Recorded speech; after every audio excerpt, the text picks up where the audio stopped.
तुम्ही पाहू शकता गरमागरम हरभऱ्याची गरगट्याची भाजी तयार आहे। ही आपण भाजी अगदी गावरान पद्धतीनेच बनवलेली आहे। आणि प्लीज माझ्या रेसिपी जर आवडत असतील तर सबस्क्राईब करायला विसरू नका। आता ही भाजी आपण गरम गरम बाजरीची भाकरी बनवायची आणि खायची। आणि तुम्ही जर बनवली आणि खाल्ली तर कमेंट करून सांगायला विसरू नका। आपण सुक्या हरभऱ्याची भाजी बनवणार आहोत। त्याच्यासाठी सर्वप्रथम मी 4 ते 5 हिरव्या मिरच्या घेतलेल्या आहेत। लसूण भरपूर घ्यायचा आहे, 10 ते 12 लसूणच्या पाकळ्या। आणि हा गावरान लसूण असल्यामुळे छोट्या पाकळ्या आहेत। तुमच्याकडे मोठा लसूण असेल तर तुम्ही तो 10 ते 12 पाकळ्या घेऊ शकता। आणि थोडीशी कोथिंबीर, मिरची आणि कोथिंबीर तुमच्या आवडीनुसार तुम्ही कमी जास्त करू शकता। हे आता जाडसर मी वाटून घेणार आहे। हे तुम्ही पाहू शकता, मी अगदी जाडसर हे वाटण बनवून घेतलेलं आहे। आपलं वाटण तर छान तयार झालेलं आहे।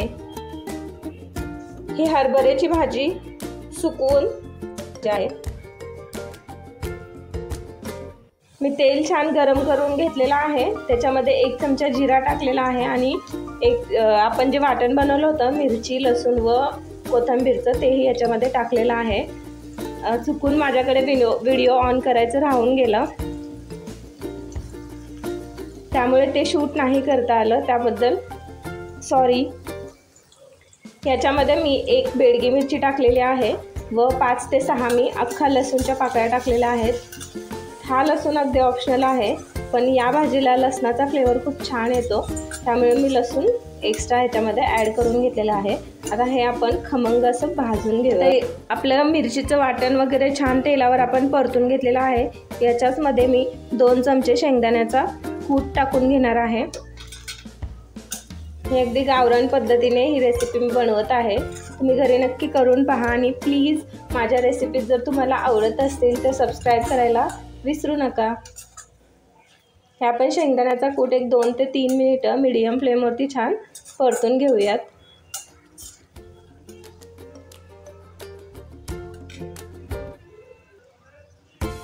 आता आपलं हे वाटण छान आपण परतून घेतलेलं आहे, तुम्ही पाहू शकता।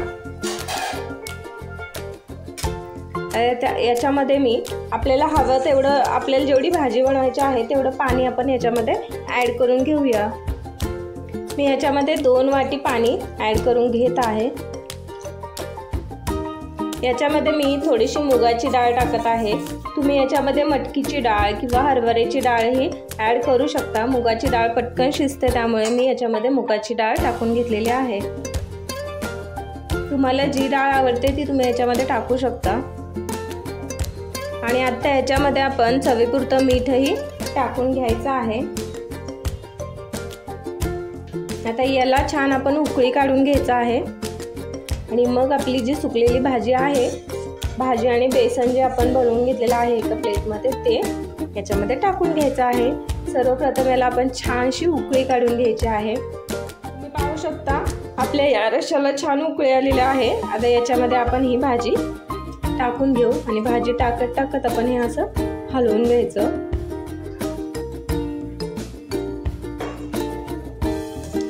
आपण भाजीला जे बेसन लावलेलं आहे त्याच्यामुळे आपल्या भाजीमध्ये बेसनच्या गुठळ्या होणार नाहीत। आता गॅसची फ्लेम लो करून घ्यायची आहे आणि हे छान एक 5 ते 10 मिनिटं शिजवून घ्यायचे आहे।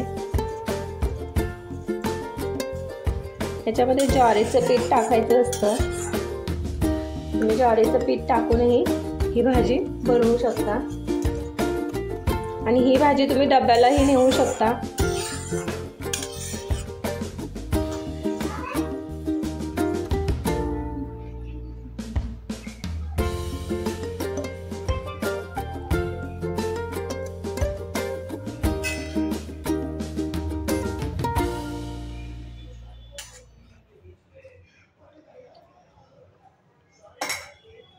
तुम्ही पाहू शकता आपली भाजी छान शिजलेली आहे। तुम्हाला कशी घट्ट हवी आहे त्या पद्धतीने तुम्ही पाणी याच्यामध्ये ॲड करू शकता। तुम्हाला जर याच्यापेक्षा पातळ भाजी हवी असेल तर अजून एक अर्धी वाटी याच्यामध्ये ॲड करून घ्या। आणि याच्यापेक्षा घट्ट जर हवी असेल तर 2 वाटी पुरेसे आहे। एक 5 मिनिटं अजून शिजवली की हे कमी होते भाजी, म्हणजे घट्ट होते। पाणी याच्यामधलं कमी होऊन